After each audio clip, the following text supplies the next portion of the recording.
काला खाऊ दैवात वैकुंठी तोयसे नाही कवळ काही काल्याचे एकमेका देवमुखी सुखे घालू हुंबरी वैकुंठी तोयसे नाही कवळ काही काल्याचे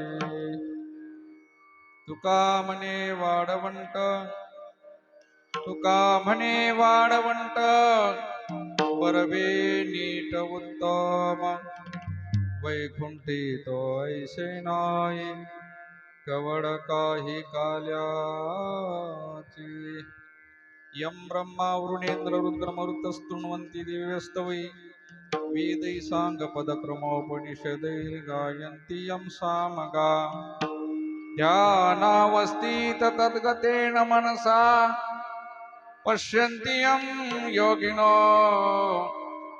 यस्यान्तं न विदुसुरासुरगणा देवाय तस्मै नमः पांडुरंगा करू प्रथम नमः पांडुरंगा करू प्रथम नमः पांडुरंगा करू प्रथम नमः पांडुरंगा करू प्रथम नमः दुसरे चरण संताची दुसरे चरण संताची सगळ्यांना हात जोडा माझ्या पाठीमागे म्हणा सकल संत शिरोमणी आनंदी वल्लभ कैवल्यदानी एक नमस्कार तयाचे चरणी नमस्कार तयाचे चरणी हरिता त्रिभुवनी नमिले संत त्रिभुवनी नमिले संत नाम संकीर्तनम यश सर्व पाप प्रणाशनम प्रणामो दुःख शमनास तन्नमामि हरिं परम नमामि हरिं परम नमामि हरिं परम नमामि हरिं परम गुरुर्ब्रह्मा गुरुर्विष्णु गुरुर्देवो महेश्वरा गुरुर्साक्षात् परब्रह्म तस्मै श्री गुरवे नमः नागेन्द्राय त्रिलोचनाय भस्मांगरागाय महेश्वराय नित्याय शुद्धाय दिगंबराय तस्मै नकाराय नमः शिवाय मनोजवं मारुततुल्यवेगं जितेन्द्रियं बुद्धिमत्तां वरिष्ठं वातात्मजं वानरयूथमुख्यं श्रीरामदूतं शरणं प्रपद्ये। हे दुःखभञ्जन मारुती नंदन, हे दुःखभञ्जन मारुती नंदन, सुनला मेरी पुकार विनती वारंवार पवन सुत विनती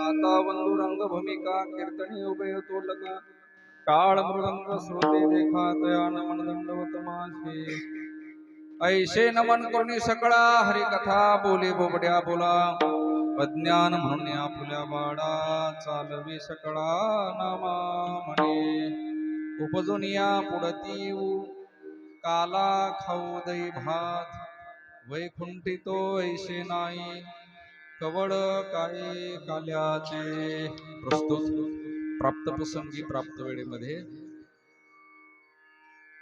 काल्याच्या कीर्तनाकरता निवडलेला अभंग विश्वसंत जगद्गुरु तुकोबारायच्या गाथ्यातील आहे आणि गाथ्यातील असून हा अभंग काल्याच्या प्रसंगातला आहे. प्रसंग अवधानाने श्री तुकोबारायने बरेचसे अभंग गाथ्यामध्ये आपल्यासाठी नमूद केलेत. प्रसंग हा काल्याचा असल्यामुळे काल्याचे अभंग भरपूर आहेत. तसं पाहिलं तर इथं येईपर्यंत माझ्या विचारात माझ्या मनात वेगळा अभंग होता बरं का, पण तो न घेता हेच शब्द बाहेर आले एकदम. हे पहिल्यांदा सांगतो, नाही तर मी ठरवलं होतं याल तरी यारे लागे अवघे माझ्या मागे मागे हे ठरलेलं होतं. त्याच्यामध्ये भगवान कृष्णाचं चरित्र, गोपाळांचा संवाद, गोकुळातलं चरित्र, काल्याचा प्रसंग, तुकोबारायचं वर्णन एकत्र करून तिन्ही गोष्टी एकत्र करून काला करायचा आहे म्हणून मी आधी चिंतन ठरवलं. पण इथं उभं राहिलो, रूपावळी झाली आणि अभंग घ्यायला सुरुवात होणार तर तोंडातून उपजून या पुढती असा मोठ्यातून शब्द निघाला. काहीतरी विशेष असू शकते असं मला वाटते. विठ्ठल विठ्ठल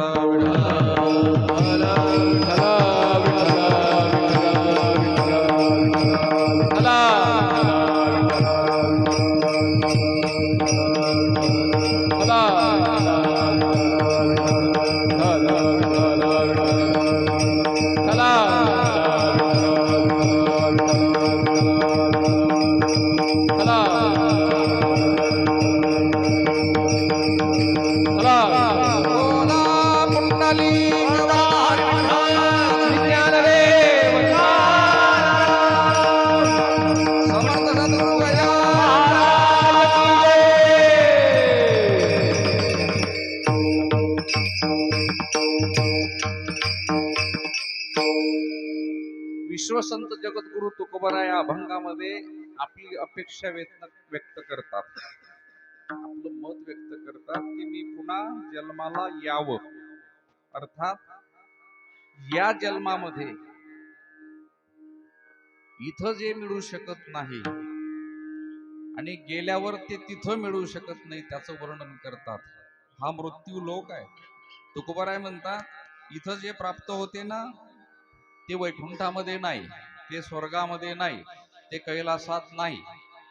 मग इथं आपल्याला जे मिळतं ते पुन्हा पुन्हा घेण्याकरता, मिळवण्याकरता, प्राप्त करण्याकरता तुकोबाराय आपलं मत व्यक्त करतात. उपजून या पुढते येऊ, पुढे येऊ. आता तर आहोच आम्ही, आम्हाला जे इथं मिळत आहे मिळालं, पुन्हा हेच मिळावं ही अपेक्षा व्यक्त करतात.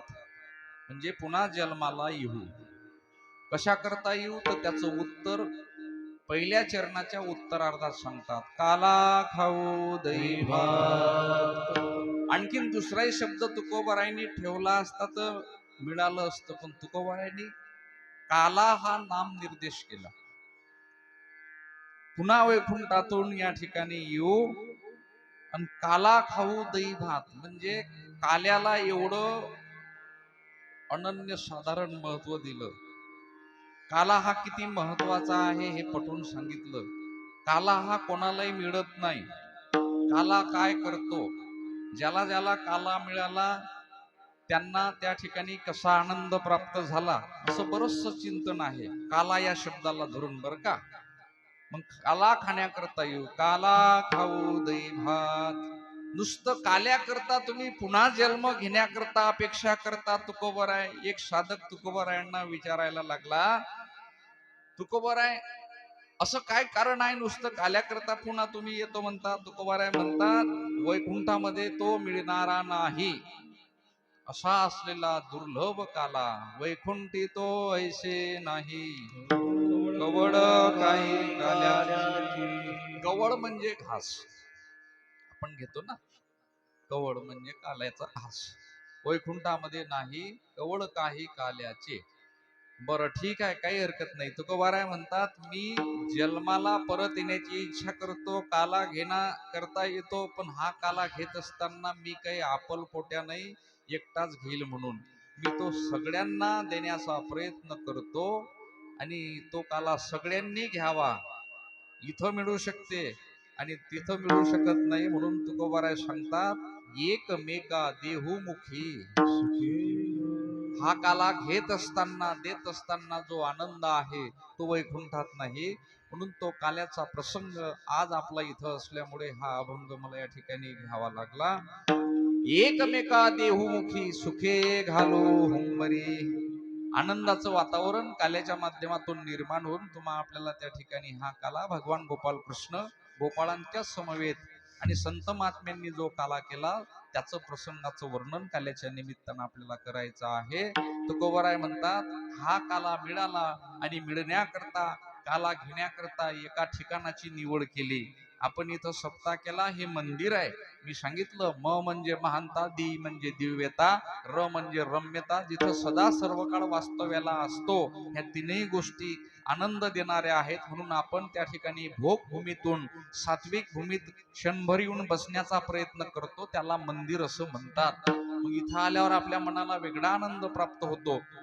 तुकोबाराय म्हणतात, काल्याकरताही असं एक ठिकाण निवडलं. साधकानं विचारलं, कोणतं ठिकाण आहे?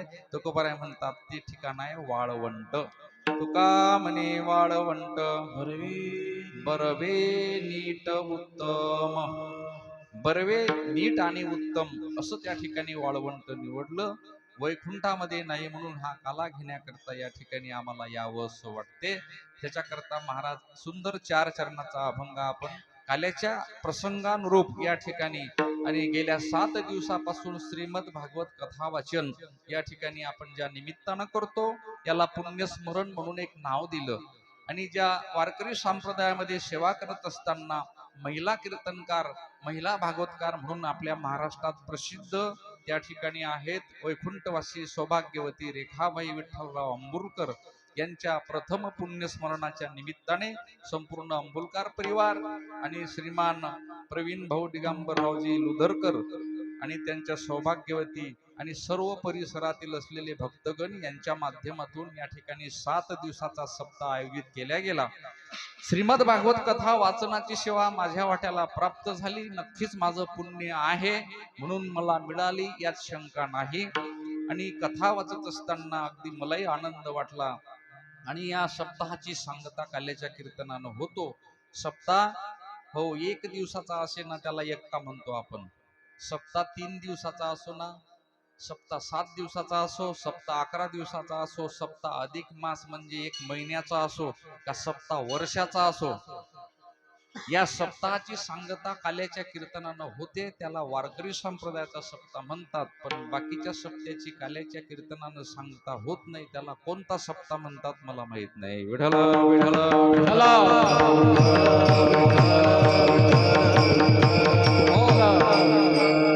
सप्ताह झाल्यावर काला हा शब्द उच्चारण करण्याकरता आपल्या मुखात वारंवार आपण घेतला पाहिजे. पण शब्द दोनच दिसतात, ललेकाना का, ललेकाना ला. दोन्ही एकत्र आणले की होतो काला. बरोबर? एकदा म्हणा सगळेजण काला.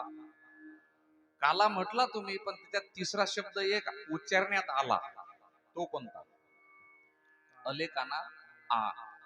मग हा काला शब्द म्हटल्यानंतर तोच एक प्रश्न निर्माण होतो की तुकोबाराय म्हणतात, आपण सगळे जीव या ठिकाणी जन्माला का आला? ज्याला या प्रश्नाचं उत्तर शोधण्यामध्ये यश मिळालं,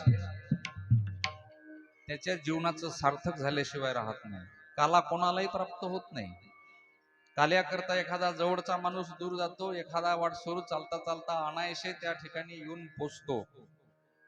दुर्लभ काला आहे जो देवादिकांना मिळाला नाही. काला घेण्याकरता त्यांना सुद्धा त्या ठिकाणी आपलं स्वरूप बदलवून पाण्यामध्ये माशाचं रूप घ्यावं लागलं. कालियाचे निमिषे देव जडी झाले मासे. पण भगवान कृष्ण गोपाळांना सांगतात, सावधगिरीनं काला घ्या. काला घेतल्यावर तुम्ही पाणी पिण्याकरता यमुनेच्या तीरावर जासाल ना, तर तुमच्या हाताला काल्याच्या प्रसादाचे कण चिकटलेले असतील, ते अगोदर आपल्या टिरीला पुसून घ्या. अपवित्र जागेचा स्पर्श करा. देवांना सुद्धा हा काला दुर्लभ आहे. आणि हा सहजासहजी तुम्हा आपल्याला या ठिकाणी विश्वसंत जगद्गुरु तुकोबाराय, साम्राज्य ज्ञान कैवल्य चक्रवर्ती भगवान ज्ञानोबाराय, समर्थ योगी सम्राट गजानन महाराज आदी करून संतांच्या माध्यमातून तुम्हा आपल्याला काला प्राप्त होतो. आणि या पुण्य पावन क्षेत्रामध्ये, या नगरीमध्ये आपण हा काला अखंडपणे आणि वारंवार घेत असतो. ही महाराजांची कृपा आहे. तो आपल्याला काला मिळतो. ज्यांना ज्यांना काला मिळतो, काल्याच्या माध्यमातून आपल्याला जो आनंद प्राप्त होतो, त्याच्या माध्यमातून त्या ठिकाणी आपले 3 ताप यांचा नाश होत असतो. सज्जन हो, आधिदैविक, आधी भौतिक, आध्यात्मिक. आणि या 3 ताप नाशाकरताच त्या ठिकाणी श्रीमद भागवत कथेचं आयोजन प्रत्येक गावाला, नगरात केलं जातं. आणि कलियुगामध्ये त्या ठिकाणी परीक्षित राजाला जसा मोक्ष प्राप्त करून भगवान शुक यांनी कथा सांगितली, तीच कथा आपण या ठिकाणी श्रवण करतो. म्हणून त्या अनुषंगाने काल्याचं चिंतन आहे. आता आपण सगळ्यांनी त्या ठिकाणी जन्मानंतर जगणं ही क्रिया चालू आहे. पण पुढे आपल्या समोर आता एक दिवस असा प्राप्त होईल, त्याला मृत्यू असं म्हटलेलं आहे. निसर्गाचा नियमच आहे.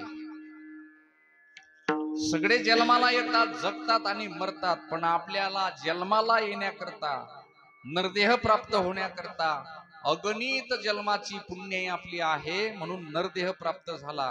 आता पुन्हा पुन्हा हा नरदेह प्राप्त होणे नाही. एकदा झाला, योगायोगानं झाला, अगणित पुण्य आहे, झाला.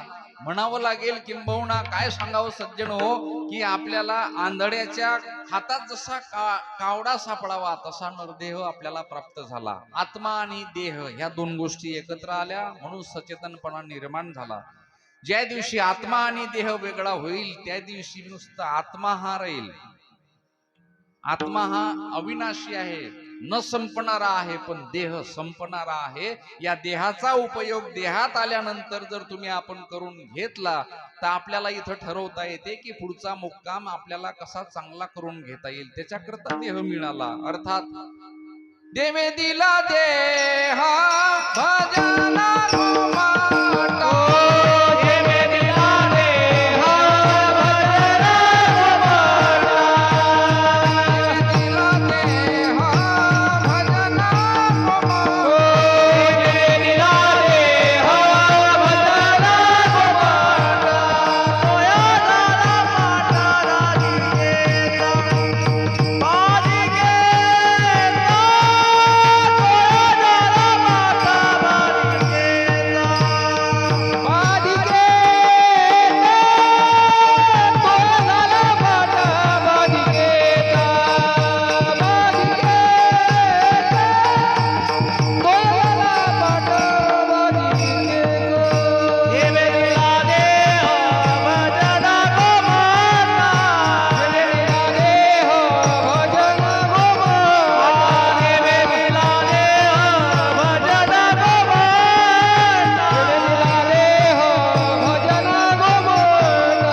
मिळालेला देह जर आपण त्या भजनाकरता वापरला तर योग्य मार्ग निवडला.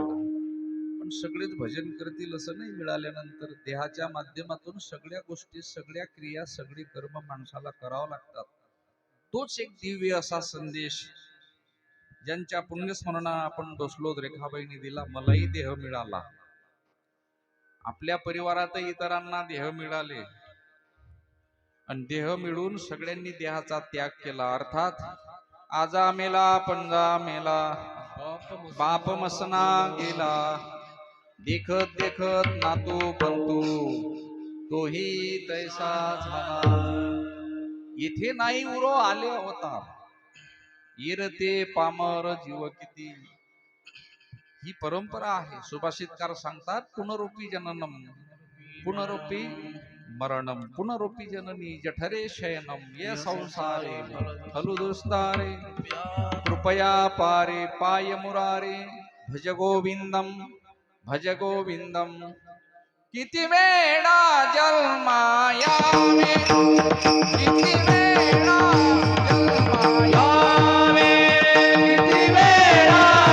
जन्माया किती वेळा जन्माया किती वेळा जन्माया किती वारे भजता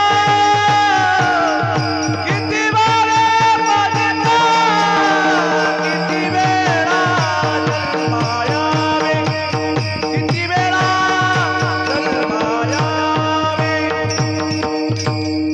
किती वेळा जन्मा यावे किती भावे फजित म्हणून जीव भ्याला. नाही का, शरण गेला विठोशी.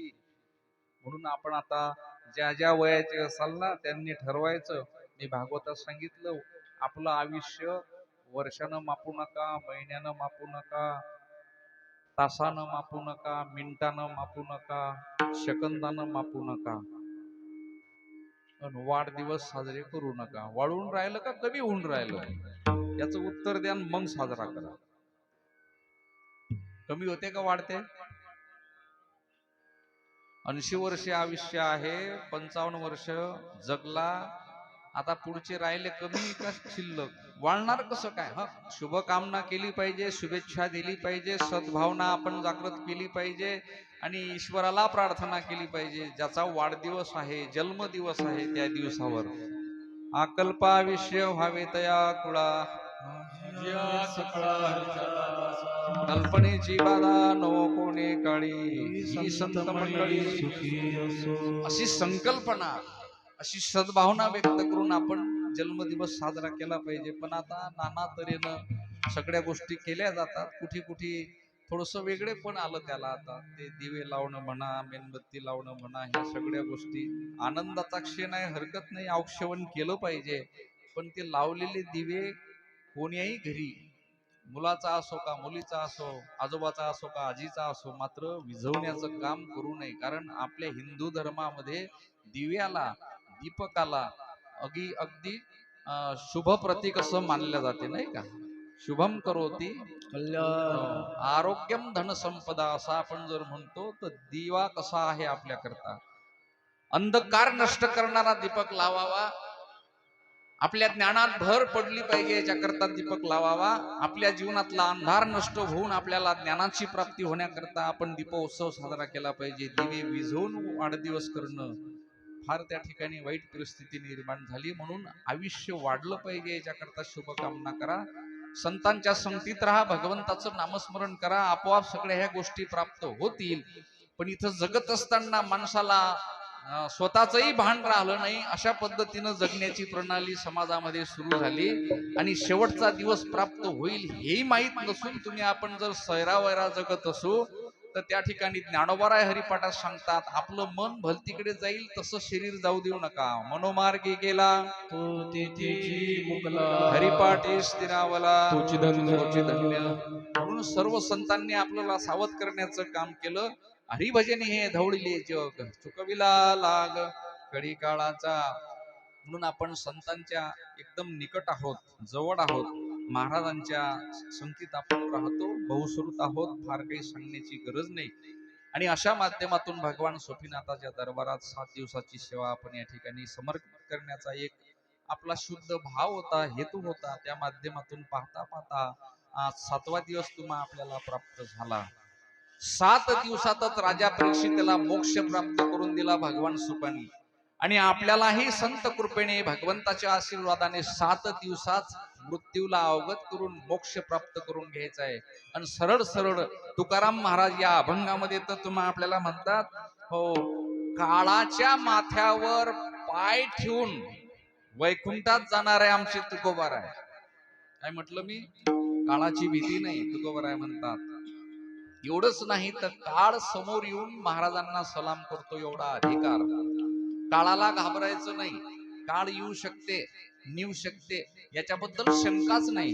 काळाची हे ओढे पडेल बाजेवा, काळाची हे ओढे पडेल बाजोहा, सोडवे ना जेव्हा माय बाप, सोडवे ना जेव्हा माय बाप. काळाची ओढी पडेल बाजेवा, सोडविना देवा माय बाप. ओढी पडेल बाजेवा, सोडविना देवा माय बाप. कोणी सोडू शकत नाही. शेवटचं प्रमाण आहे तुकोबारा सांगतात, तुका म्हणे तुला सोडवेना कोणी. कोणाशिवाय कोण सोडू शकते? प्रश्नार्थक चिन्ह आहे इथं. सोडवेना कोणी, कोणी म्हणजे प्रश्नार्थक चिन्ह आहे. तुकोबारा म्हणतात, कोण सोडवते सांग. उत्तरार्धात सांगतात, एका चक्रपाणी, त्याच्याशिवाय आपल्याला कोणी सोडू शकत नाही. पण तुकोबाराय म्हणतात, मी आता जगत असताना माझ्या स्वानुभवानं पुन्हा जन्माला या अपेक्षा व्यक्त करतात. अर्थात घेईन मी जन्म यासाठी दे तुझी चरण सेवा. चरण सेवा साधावया. चरण सेवा म्हणजे देवाची. का संसाराची सेवा साधावया? नाही. एवढंच नाही, तुकोबाराय म्हणतात, जन्माला येण्याची अपेक्षा आहे. तुका म्हणे गर्भवासी आणि सुखे घालावे आम्हाशी. आपण सगळेजण या ठिकाणी बसलेले आहोत. मला एका प्रश्नाचं उत्तर द्या. माणसाला मरावं लागते का मरावं वाटते? लागते. तुम्हाला विचारलं नाही. तुमचं काय मत आहे माता भगिनी? काही जणायले तर मरण शब्दच ऐकताना जड वाटून राहिला. पहिला मुद्दा हा आहे. शब्दच असे आहेत, त्याला इलाज नाही. नरक नावाचा शब्द ऐकला बरेच वेळेला कथेत की माणसाला जरा घाम येते. वाईट शब्द आहे ना तो. मरण शब्द वाईट आहे. दारिद्र्य शब्द ऐकताना जरा जड वाटते. पाप शब्द ऐकताना जड वाटते.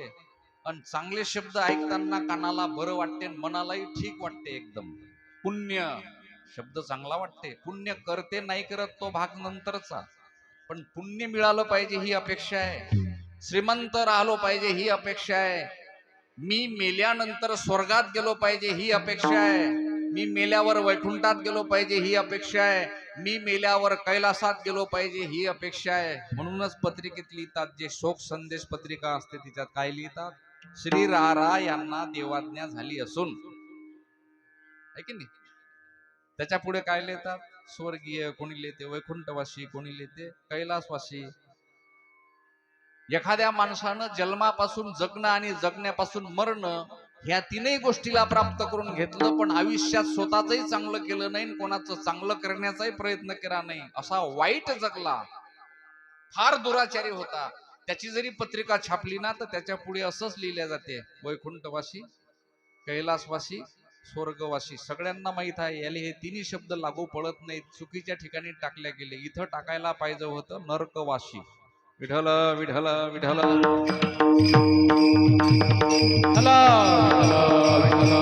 हो, पण तो तो शब्द टाकण्याकरता धाडसच होत नाही, इच्छा होत नाही, नाही होत इच्छा.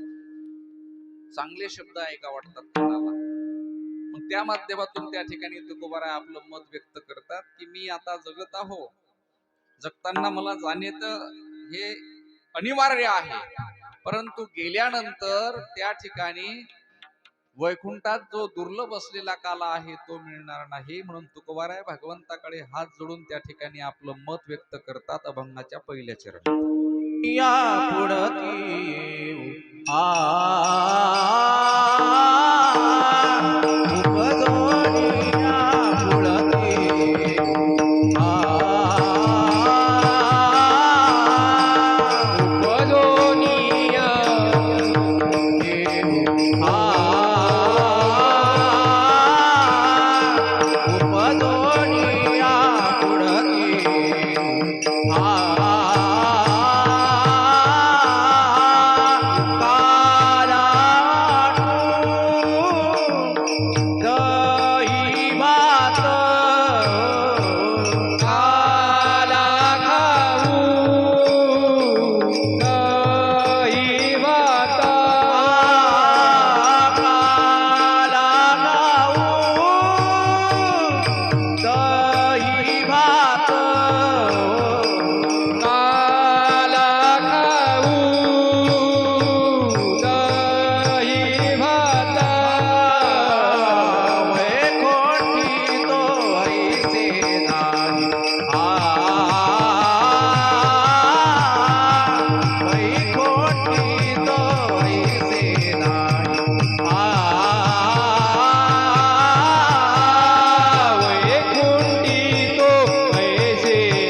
पुढते येऊ काला खाऊ दही भात. पहिला शब्द सुरुवात असा आहे अभंगाचा, उपजोनिया, म्हणजे पुन्हा येण्याची अपेक्षा आहे. निसर्गाचा नियम ज्ञानोबा ज्ञानेश्वरी सांगतात, उपजे ते नाशे, नाशे ते पुनरुपी दिशे, हे घटिका यंत्र जैसे परिभ्रमेगा. हा नियम झाला निसर्गाचा, जे येणार निर्माण होणार, एक दिवस संपणार. भगवंताचं कार्य तेच आहे, निर्माण करणे म्हणजे उत्पत्ती, त्याचं पालन पोषण करणे, त्याला सांभाळणे आणि त्याला संपवणे. भागवतामध्ये पहिल्या स्कंदातच पहिल्या श्लोकामध्ये हे सांगितलं. आणि त्या माध्यमातूनच त्या ठिकाणी जन्माला आपण आलो, आता जगत आहो. जगत असताना पुढचा टप्पा आपला शिल्लक आहे सगळ्यांचा आता, तो मरणाचा. आणि मरण येण्याच्या अगोदरच तुम्ही आपण अपेक्षा त्या ठिकाणी व्यक्त करू शकतो, मेल्यानंतर काही उपयोग नाही. तुकोबारायांनी अभंग पा गाथ्यातले तुकोबारायचे पुढच्या अपेक्षा इथंच आपण करू शकतो ना. संसारात राहून जशा आपल्या अपेक्षा प्रगट होतात, हे करील ते करील, ते आणीन ते घेईल, ते पाहिजे हे पाहिजे, असं झालं पाहिजे तसं झालं पाहिजे, ह्या अपेक्षा आहेत. पण संसारातल्या अपेक्षा माणसाच्या पूर्ण होतीलच आणि पूर्णत्वाला जातीलच, प्रश्नार्थक चिन्ह आहे. पण परमार्थामध्ये राहून तुम्ही आपण जर अपेक्षा व्यक्त केली तर ते पूर्ण झाल्याशिवाय राहत नाही, कारण परमार्थ परिपूर्ण आहे आणि संसार अपूर्ण आहे. विठ्ठल विठ्ठल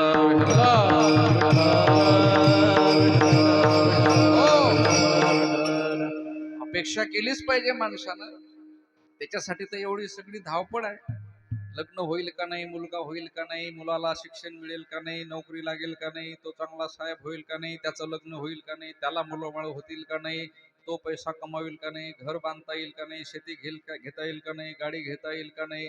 आमचं सर्व शेवटचा जीवनाचा सार अगदी आनंदात बंगईत बसून झोके देऊन सुनीनं आम्हाला चांगले दिवस जातील का. अपेक्षा ह्या आहेत ना, केल्या पाहिजे.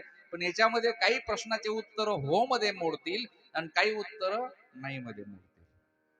संसार आहे.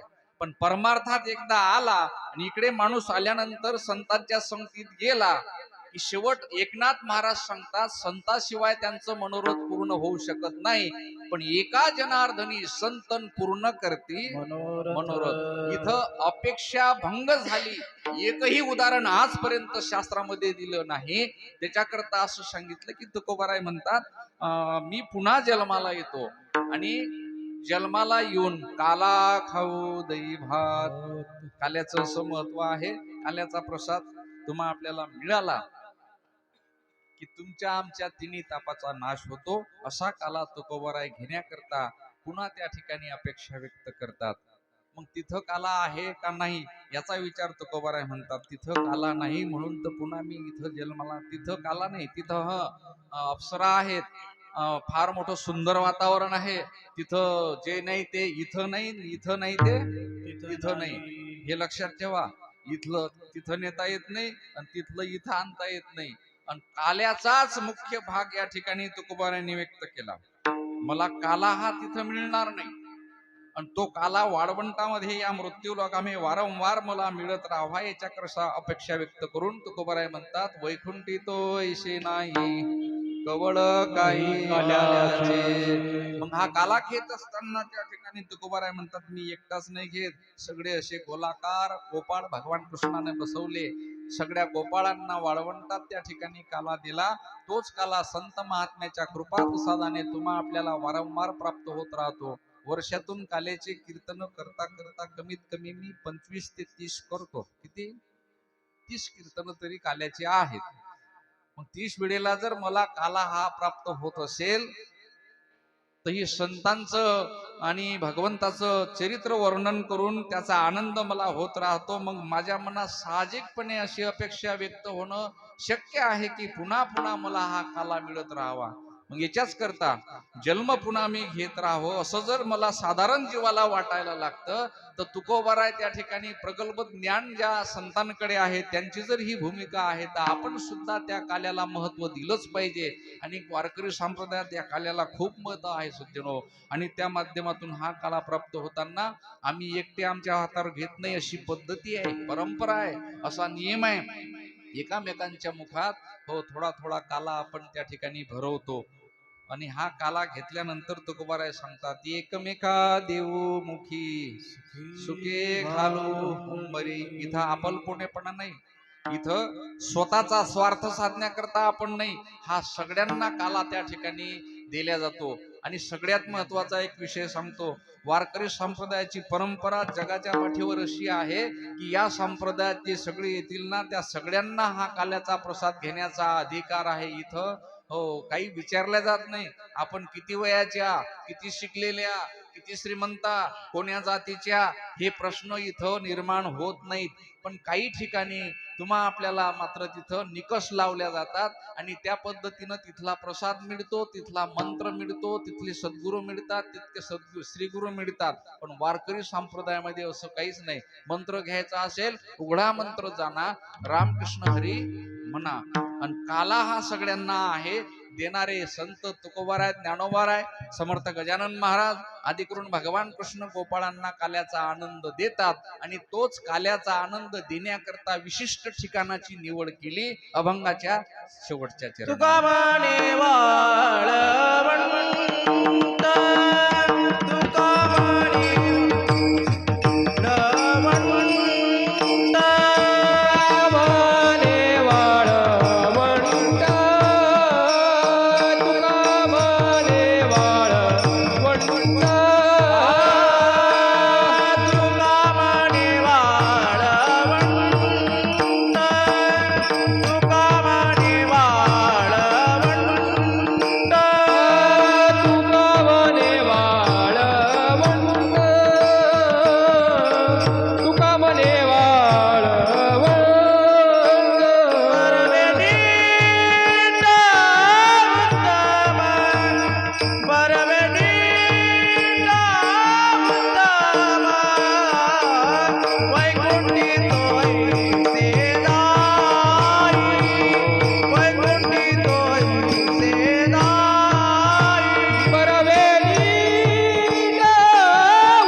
बरवे नीट उत्तम तुकोबाराय म्हणतात वाळवंटाची निवड केली. वाळवंट पालन तुम्ही पंढरपूरला तुम्ही आपण जातो, श्री क्षेत्र आळंदीला जातो, चंद्रभागेच्या वाळवंटात आताच्या दिवशी याच मितीला आता सध्या खाल्याचे अनेक कीर्तन त्या वाळवंटात सुरू आहेत. कुठं? श्री क्षेत्र पंढरपूरला कार्तिकीचा सोहळा रात्रीचे कीर्तन सर्व फळावरील वाळवंटात होतात चंद्रभागेचे. आषाढीच्या वेळेला मठात होतात, पण आता कार्तिक सोहळा हा वाळवंटामध्ये साजरा होतो. पंढरपूरला जर यावेळेला गेले ना तुम्ही तर सगळे कीर्तन वाळवंटात होतात. काल्याची कीर्तन आता चालू आहेत. असा नाद त्या वाळवंटामध्ये सुरू आहे. तुकोबाराय म्हणतात हे वाळवंट निवडलं, त्याची निवड केली. का केली? बरवे नीट आणि उत्तम असं ते ठिकाण आहे. तीनही शब्द तुकोबारायांनी उच्चारत असताना उत्तरार्धामध्ये आणि शेवटच्या चरणात त्या ठिकाणी मांडलेत, पण तीनही शब्दाचा अर्थ एकच आहे बर का. तुका म्हणे वाळवंट बरवे नीट उत्तम. बरवे म्हणजे चांगलं, नीट म्हणजे चांगलं, आणि उत्तम म्हणजे चांगलंच आहे ना. मग तुकोबारायांनी हे तीन शब्द असे टाकले वेगवेगळे, एका शब्दातही जमलं असतं ना.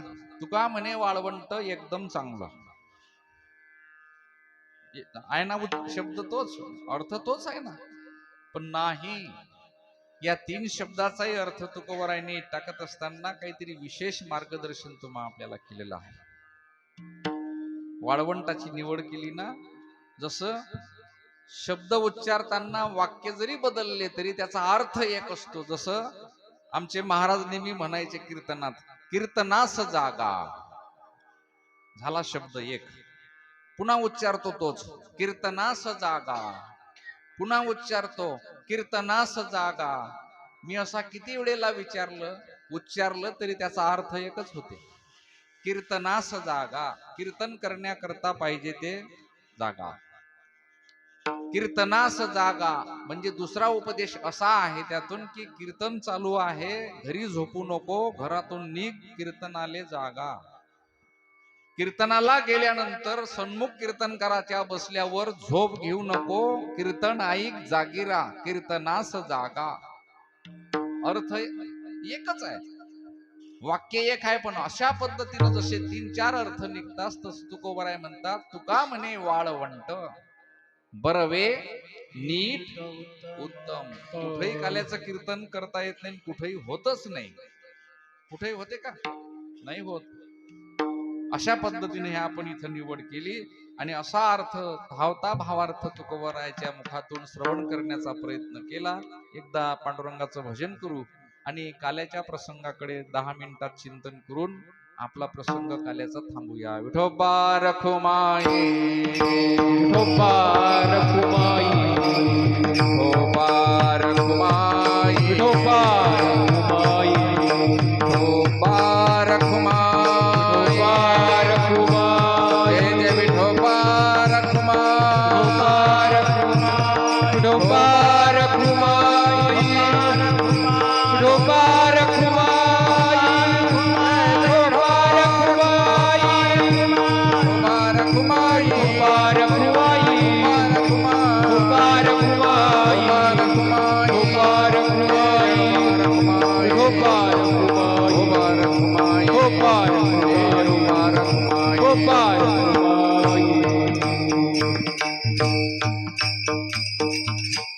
भगवान गोपाल कृष्ण बलराम दादा सर्व सवंगडी पेंद्या सुदाम्या वैद्या वाकड्या यांचं एक मंडळ स्थापन झालं होतं. भागवतामध्ये दशमस्कंदात आपण सविस्तर चरित्र पाहिलं.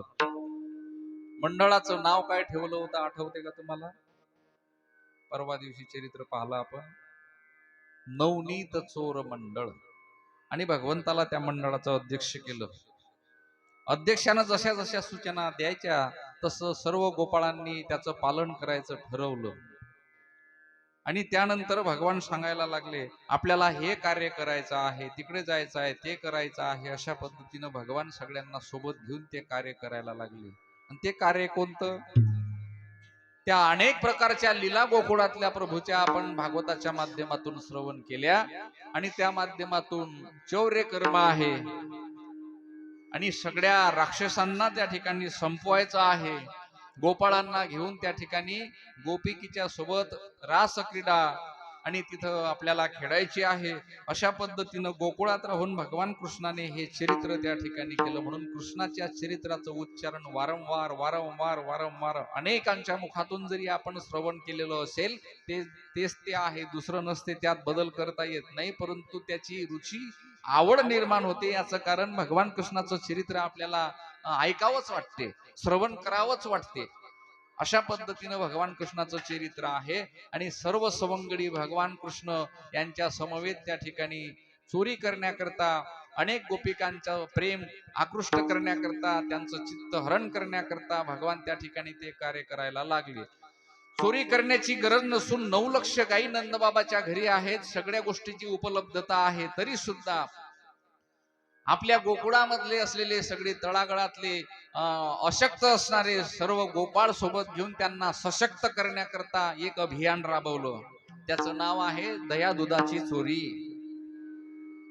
कशा करता? आपल्या गोकुळातले सर्व गोपाळ त्या ठिकाणी सबल व्हावे याच्याकरता आपल्या गोकुळातलं दही दूध मथुरेच्या डेअरीत न जाता आमच्या गोपाळांच्या सगळ्यांच्या ढेरीत जावं. कुठे जावं? डेअरीत का ढेरीत, ही पद्धत होती. आता आपल्या घरी 4-5 म्हशी असू द्या, गाई असू द्या, आपल्या घरचं आपल्या मुलालाही मिळते का नाही शंका आहे. घरातलं निघालेलं सगळं दही दूध बलवान बनवण्याकरता नाही, हो, पैशाने सशक्त होण्याकरता ते सगळं डेअरीत जाते, नाही का? आणि भगवंत असंच पाहायचे, घर पाहुनी एकांताचे, आणि तिथं चोरी करण्याकरता भगवान त्या गोपाळांना घेऊन जायचे. काय चोरलं हो? तुकोबाराय सांगतात, हरिने हरिले माझे चित्त, हरिने हरिले माझे चित्त, हरिने हरिले माझे चित्त, हरिने हरले माझे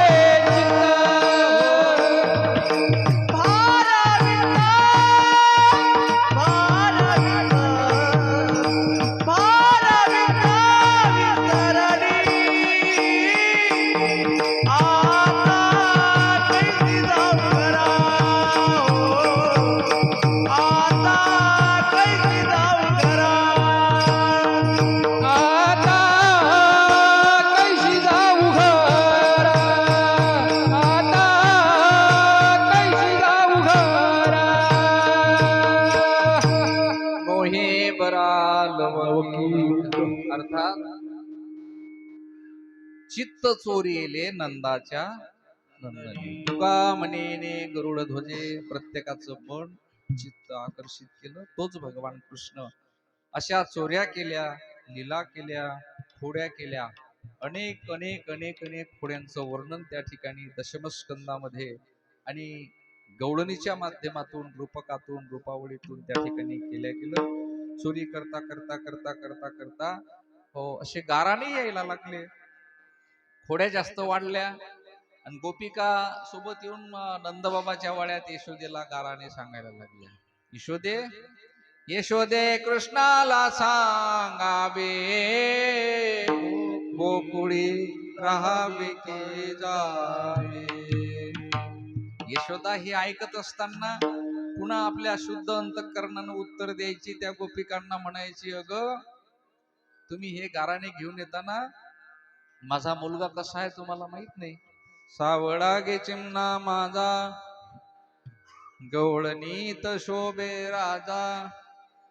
काय आड घेता तुम्ही माझ्या मुलावर, नाही का? काय सांगता गाराणे गे गोकुळच्या नारी. सुंदर त्या गवळणीमध्ये वर्णन केलं. बाळ सगुण गुणाचे ताने, बाळ दिसतय गोजिरवाने, तुम्ही सांगता गाराणे गे गोकुळच्या नारी. याला माझ्या मुलाला अजिबात जोडा नाही. तुम्ही म्हणता ना ठीक आहे माझा मुलगा चोर आहे, खोड्या करते, तुम्हाला त्रास देते, मग तुम्ही त्याला रंगे हात पकडून आणा, मग तुमचं खरं मानीन मी, तोपर्यंत नाही. मग त्या गोपिका म्हणत ठीक आहे आम्ही त्याला पकडून आणून देऊ, तुझ्या पुढे उभं करू. काही काही गोपिका म्हणायचे बस तुझ्या या मुलाला कंटाळून आम्ही आता गोकुळात राहणं अशक्य आहे, आम्ही गोकुळ सोडून देतो, आम्ही जातो गोकुळ सोडून. मग एका गोपिकेनं मालकाला सांगितलं चला म्हणे आपलं सगळं बोऱ्या बिस्तारा बैलगाडीत टाका आणि निघा म्हणे आपण दुसऱ्या गावात जाऊन वास्तव्याला राहू, गोकुळ सोडून देऊ. पेंद्या धावत धावत लंगडत लंगडत गेला आणि पेंद्या सांगायला लागला कृष्णा कृष्णा कृष्णा, ते आपली एक ते गोपिका आहे ना मनकर्णा नावाची, ते मालकाला घेऊन मुला बाळांना घेऊन सगळं सामान बैलगाडीत टाकून गोकुळ सोडून चालली गेली ते गावाच्या बाहेर. भगवान म्हटले बरं बरं मी पाहतो. भगवान धावत धावत गेले, विचार करतात की यांना परतून आणावं कसं. मग तिला तहान लागली, तहान लागल्यावर तिच्या मालकाला तिनं सांगितलं एका झाडाखाली बैलगाडी उभी करा म्हणे, हे पाण्याची झारी घ्या, याच्यात थंडगार पाणी आहे, तलाव दिसते, पाणी आणा. मालक पाणी आणण्याकरता गेला, तेवढ्यात भगवान कृष्ण तिच्या मालकासारखं स्वरूप घेतलं आणि बैलगाडीच्या जवळ पाणी घेऊन त्याच्याही अगोदर हजर. तिला म्हणतात पे पाणी. सेम तसेच्या तसेच झेरॉक्स. भगवंताचं पाणी ते थंडगार, तिला गोड लागलं.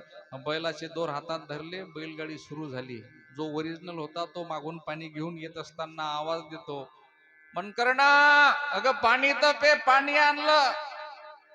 मनकर्णा मागं पाहते आणि पुढे बैलगाडी हाकलणारा पाहते, म्हणते तोही तसाच हाही तसाच, मालक कोणता. तो जवळ जवळ आला म्हणे पाणी तर पे. हो भगवान बसलेले होते. भगवान म्हटले पाणी पिली माझ्या घरची बाई, आम्ही चाललो आता गोकुळ सोडून. अरे मी तुझा मालक आहो. भगवान म्हटले मग मी कोण आहो तिचा. त्या मनकर्णाच्या मनाची द्विधा मनस्थिती झाली, हा माझा का तो माझा. शेवटी ओरिजिनल हो बाहेर काढण्याकरता जो ओरिजिनल होता तो समोरून गेला, बैलाचे दोर धरले, म्हणे माझ्या बायकोला हे सामान घेऊन कुठे चालला. भगवान म्हटले माझी बायको, आणि तो म्हटला माझी बायको. दोघांचंही भांडण सुरू झालं. दोघांचं भांडण सुरू झाल्यावर ते बैलाचे दोर धरून मनकर्णा बसली होती. भगवंतानं तिसरं स्वरूप पुन्हा आणखीन तसंच तयार केलं, ते बैलगाडीवर बसवलं. दोघांचं भांडण. तिसऱ्याचा बैलगाडी पुढे चालली, पण दोघांचं भांडण सुरू झाल्यावर हे दोघ जण म्हणतात आपण भांडत बसून राहिलो, तिसरा तसाच आहे. मनकर्णा तर आणखीन चिंतेत पडली, म्हणे मा एकाचे दोन झाले, दोनाचे तीन झाले, नेमकी भानगड काय आहे की सुचत नव्हतं. आणि असं पाहता पाहता तिथं पुन्हा हे दोघ जण अर्थात भाजप सेनाची युती झाली, दोघे जण त्याला हरवायला गेले. आहे की नाही. तिकडे डोकं जाऊ नका देऊ, 20 तारीखला आहे ती. विठ्ठल विठ्ठल विठ्ठल विठ्ठल.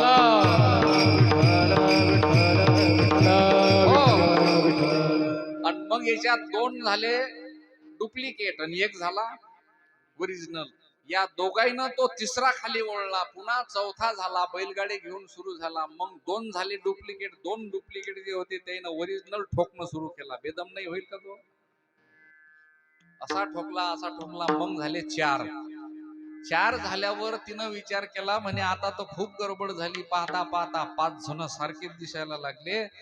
आणि ती मनकर्णा खाली उतरली, हात जोडून विनंती करायला लागली. तो म्हणे मी, तो म्हणे मी, तो म्हणे मी.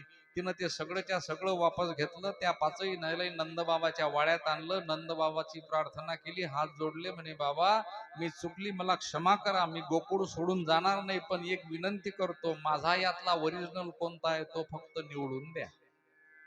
नंदबाबा म्हणतात काळजी करू नको, तुझा मालक मी काढून देतो. नंदबाबानं हातात काठी घेतली, एक रेष इथं ओढली आणि 51 फुटावर एक रेष ओढली.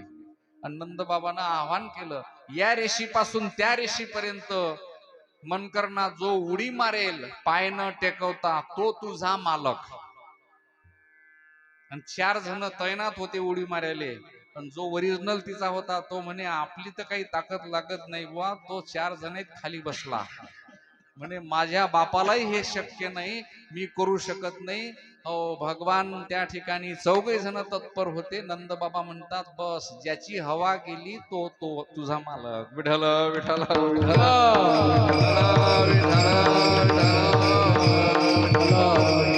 अशा अनेक प्रकारच्या खुड्या भगवंताने गोकुळात केल्या. खोड्या वाढल्या म्हणून नंद बाबांनी त्या ठिकाणी संध्याकाळच्या वेळेला बलरामाला अरे कृष्णाला आपल्या महालात बोलावलं. सांगितलं आता तुम्ही मोठे झाले, काही जबाबदाऱ्या माझ्या तुमच्या सुद्धा वाट्याला तुम्ही घेतल्या पाहिजे. म्हणून गायीची सेवा, वासरांची सेवा, आपले घरचे काम सांभाळले पाहिजे. मग सांगा बाबा आमच्यावर काय जबाबदारी आहे. तुम्ही आता त्या ठिकाणी गायीची सेवा करायची. ठीक आहे, काही हरकत नाही. मी मग गायी चारण्याकरता उद्या तुम्ही सगळे वासरं गिसरं घेऊन गोपाळांना घेऊन जा. संध्याकाळची वेळ होती. भगवान कृष्ण आईच्या महालात गेले. आईच्या खांद्यावर हात टाकले आणि रोहिणी मातेला, यशोदा मातेला बलराम भगवान दोघेही सांगायला लागले, आई उद्या जाईन मी राणा सवे घेऊन गोधना. यशोदेला, रोहिणी मातेला आनंद झाला की आमचे मुलं किती चांगला संकल्प केला, गायीची सेवा करणार आहेत. ठीक आहे आई, काही हरकत नाही. उद्या सुंदर अशी शिदोरी आमच्या करता बांधून दे. सर्व गोपाळ आपापल्या घरून शिदोरी आणतील. आम्ही त्या शिदोऱ्या नेऊ आणि तिथं तो शिदोरी काला एकत्र करून आम्ही सगळेजण त्याचा आनंद घेऊ. बरं बरं, काही हरकत नाही. दुसऱ्या दिवशी पहाट झाली आणि सुंदर स्नान केलं, वस्त्र परिधान केले. भगवंतानी त्या ठिकाणी तो मोराचा पीस डोक्यावर खोला आणि जो वेणू होता, बासुरी होती, ते कमरेला लावली. काळ्या रंगाची कंबल भगवंताने खांद्यावर घेतली, हातामध्ये काठी घेतली आणि भगवान त्या ठिकाणी गायी चारण्याकरता जातात. त्यावेळेला आपल्या आईला म्हणतात, आईला नच घे गे उंडा, मला करून दे गे मांडा. लांब गेल्या गायीच्या झुंडा, मला जेवू घाल. यशोदे घराकडे चाल. आई लवकर लवकर शिदुरी कर बर का. सर्व गोपाळ आले, गायी सुद्धा आम्ही सोडल्यात, वासर सुद्धा त्यांच्या मागे धावायला लागले. तू जर शिदुरी बांधताना वेळी लावशील तर आमच्यामध्ये अंतर पडेल. दे दे पट पट पट पट. सुंदर असं वर्णन केलं त्या गवळणीमध्ये आणि सुंदर अशी शिदुरी बांधली. आणि बांधल्यानंतर शिदुरी घेऊन भगवान निघायला लागले.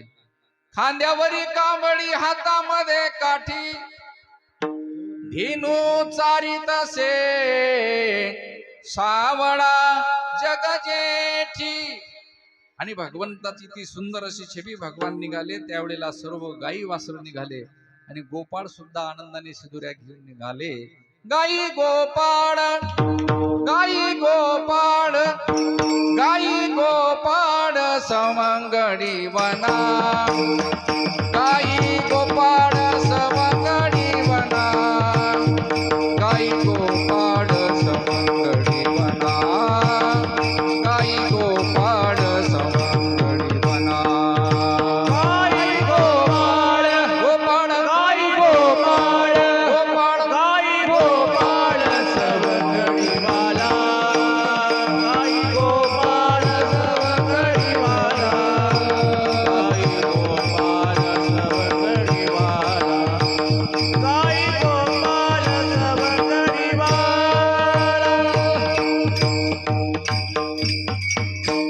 घेऊन या जाई नंदाचा काना.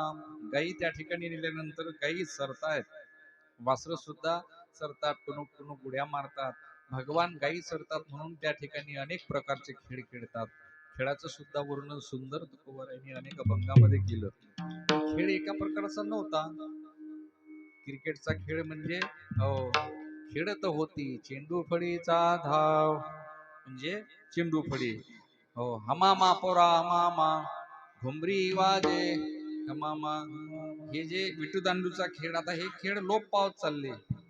गिल्ली दांडू म्हटलं की पोरायले कळतही नाही काय होय गिल्ली दांडू. आता आता मोबाईल हातात आले आणि सगळे हातातले मोबाईल मध्ये गेम गेले आणि ते त्यातच खेळायला लागले.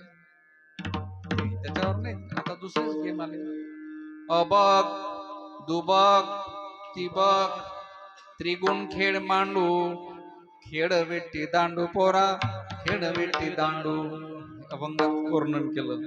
हे गिल्ली दांडूचा खेळ. अशा पद्धतीचे खेळ खेळायचे. हमामा पोरा हुतू तू तू तू तू तू तू खेळू रे खेळिया. हो तो खेळू रे. हे खेळ त्यावेळेला खेळ खेळायचे सगळे. आता नेमकं या दिवाळीचा असलेला हा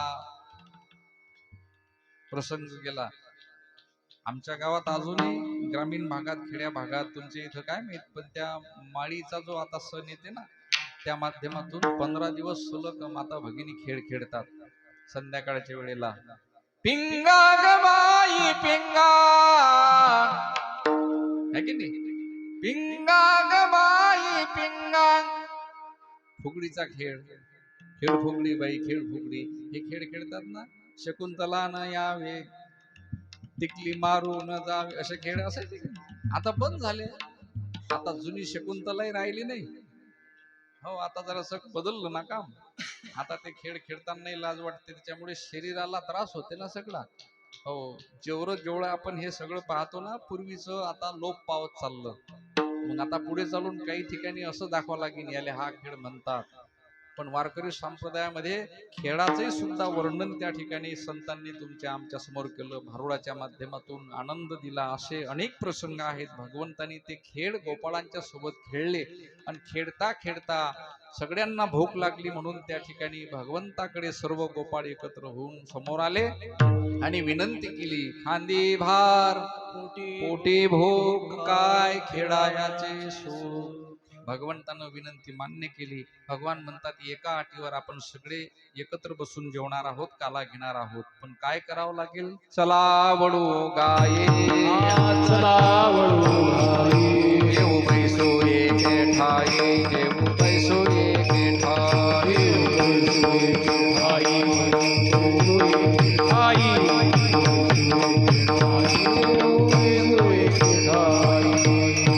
या गायी चरण्याकरता गेल्या. त्या सगळ्या एकत्र करण्यासाठी गोपाळांना सांगितलं नेमकं गाय कोणती हे काल्याच्या कीर्तनातून आज घेऊन जा. आपण सगळेच्या सगळे त्याच पद्धतीनं आपले मन जर इतर ठिकाणी असे भटकत असतील तर सगळ्यांचं मन एका ठिकाणी आणण्याचं काम गोपाळांच्या माध्यमातून भगवान कृष्णानं केलं. तुकोबाराय सांगतात तुका म्हणे तू राख मनेरी. एक रूपक दिलं. मन नावाची गाय एवढी बिलंदर आहे. मन वढाय वढाय उभ्या पिकातलं ढोर किती हाकाला हाकाला फिरी येते पिकावर. मन चंचल चंचल याच न्यार रे तंतर. मन मना सज्जना भक्ती पंथेशी जावे. देवा माझे मन लागो तुझे चरणी.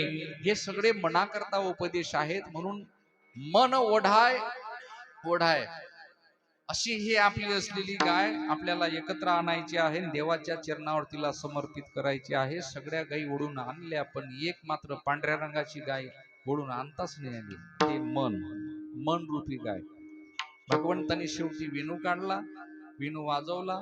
वेणूच्या नादानं सुस्वरानं ती गाय धावत धावत आली आणि भगवान कृष्णाच्या पायाजवळ येऊन पायाला चाटायला लागली. सगळ्या काही ओढल्या. मग आल्यानंतर वासरा आले आणि भगवंतांनी त्या ठिकाणी घोंगडी टाकण्याकरता सांगितली पेंद्याला. हो आणि घोंगडी टाकल्यानंतर सगळ्यांच्या शिदोऱ्या अशा समोर ठेवल्या. येऱ्या किड्या वैद्या वाकड्या टाक घोंगड्या सोड गाठोड्या कशाच्या शिदोरीच्या. हरी करीतो गोपाल काला तिरी बैसोनी यमुनेच्या. सगळ्या शिदोऱ्या अशा सोडल्यानंतर भगवंतानं आपली शिदोरी सोडली त्याच्या समोर ठेवली. पाल्यानंतर भगवंतानं अशी बाण हलवली. गोपाळांना सांगितलं आपापल्या शिदोऱ्या उचलून घ्या. माझ्या शिदोरी सोबत तुमची शिदोरी चालणार नाही. पेंद्या म्हटला का माझी आहे तैशी पाय नाही तरी माझ्या शिदोरी सारखी जर शिदोरी तुझी असेल तर इथं आपण काला करू. मग त्या गोपाळांना त्या ठिकाणी भगवंताचा राग यायला लागला. भगवंताला म्हणतात हे पागड्या तू नंद बाबाचा राजाचा मुलगा. आम्ही सर्वसाधारण गोपीचे आणि गरीब घराण्यातले मुलं आणि तुझं आणि आमचं हे काही तालमेळ जमणार नाही. माझं आणि तुझं जर तू या ठिकाणी एक करून नाही घेतलं तर मग आम्हाला दुःख वाटेल. हो आमची तू तुझ्यासारखी थोडी आहे बापा. तुझं श्रीमंताचा मुलगा आहेस तू. त्यावेळेला सगळे गोपाळ असे हात जोडून विनंती करायला लागले. मग पेंद्या म्हणे हात कशाला जोडता रे. आपली शिदुरी आपल्या पद्धतनं आपली चटणी भाकर आपल्याला गोळ्या आणि त्याची पूर्णाची पोळी त्याच्या जोड. हो मग पेंद्या पुढे आला आणि त्यानं भांडण सुरू केलं. त्याच्या शब्दात आणि बोबड्या बोलात बोलायला लागला. आमची तशी कशी काय तुझ्यासारखी होईल. मग बरं ठीक आहे, काही हरकत नाही कृष्णा, तुझ्यासारखी पाहिजे. मग आमाशी का दिली वांगुली रे. मग तुझा तात्विक वाद सुरू झाला. आम्हाला देणारा कोण, तूच आहेस. मग तू आम्हाला अशी का दिली, चांगली गाऊन दिली नाही, नाही का. मग त्यावेळेला त्या ठिकाणी भगवान कृष्ण म्हटले, काही हरकत नाही पेंद्या, मला माहित आहे तू बोलू नाही देत मला. पेंद्या म्हणजे एक, हो, वकीलच होता बोलायसाठी. सगळे सवंगडी त्याच्याजवळ जायचे तक्रार घेऊन, आणि पेंद्या भगवंताशी भांडायचा, झगडायचा. असं सख मित्रत्वाचं नातं त्या ठिकाणी भगवान गोपाळकृष्णाने त्या सवंगड्याशी जोपासलं, आणि भगवंतानी सगळ्यांना आपलंसं केलं. त्यांच्यासोबत त्या ठिकाणी भगवान त्या सर्व शिदोऱ्या एकत्र करतात, काला करतात, आणि काला केल्यानंतर भगवान दीड पायावर उभे राहतात, आणि सुंदर अशी सावळ्या वर्णाची छबी भगवान त्या ठिकाणी गोपाळांना आपल्या हातामध्ये काला घेतात, आणि तो काला त्या ठिकाणी सर्व गोपाळांच्या मुखामध्ये घास भरवतात, आणि सुंदर त्या काल्याचा आनंद त्यांना देतात. आजीवो समरावती, आजीव समरावती, काला पहावया येती, काला पहावया येती, आ देव विसरते देव भावा फुला, देव विसरती देह भावा फुला, देह भावा फुला. गोपाल कृष्ण भगवान भगवान की बोल जय, कृष्ण कन्हैया लाल की की. जय, समर्थ सद्गुरु गजानन महाराज, महाराज की जय. ज्ञानेश्वर माऊली ज्ञानराज माऊली तुकाराम. ज्ञानेश्वर माऊली ज्ञानराज माऊली जय जय ज्ञानेश्वर माऊली ज्ञानराज माऊली तुकाराम. ज्ञानराज माऊली जय जय ज्ञानेश्वर माऊली ज्ञानराज माऊली. जय जय ज्ञानेश्वर माऊली ज्ञानराज माऊली. किंबहुना तुमचे केले धर्म कीर्तन सिद्धी सनिले माझे उरले पाये कपन. पायाच्या प्रसादे काही बोली नो विनोदे, मद क्षमा करणे संती नव्यंगभूत युक्ती. केली तैशी केली कटकट, वाकडी का नीट देव जाणे. दुर्बुद्धी ते म्हणा कदा नुपजो नारायणा. आता मज ऐशे करी तुझे पाय चित्ती धरी. काल्याचा प्रसंग या ठिकाणी आपण थांबवतो. कीर्तनामध्ये बोलत असताना चुकीचा शब्द निघाला असेल, वाणीचा दोष योग्य असेल, ते सद्गुरूची कृपा.